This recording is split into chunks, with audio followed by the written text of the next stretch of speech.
அதாவது தமிழ்நாட்டில் வந்து முழுக்க முழுக்க இந்த சிந்தனை வளர உடனே கல் எடுத்த ஒருத்த மேலே எரியிறது.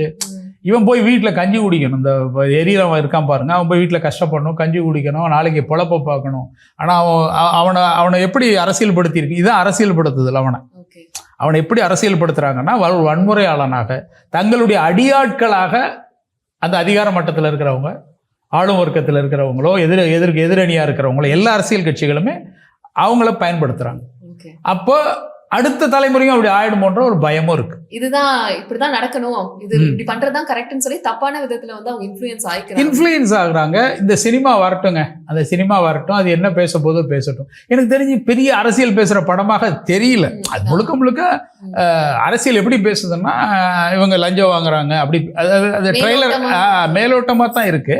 அது முழுக்க ஒரு ஹீரோயிசத்தை தூக்கி பிடிக்கிற படம். எம்ஜிஆர் வந்து அப்படிதான் அந்த மதுரையை மீட்ட சுந்தரபாண்டியன் அது ஒரு கடைசி படம்னு சொல்லுவாங்க. ஆக்சுவலாக அந்த படம் அவருக்கு ஓடலை. ஏன் ஓடலைன்னா, எம்ஜிஆர் அரசியலுக்கு போறாருன்னு தெரிஞ்சிருச்சு. அரசியலை நோக்கி தான் நகர்றாரு அவர். ஏற்கனவே அவருடைய திட்டமே அதுதான்.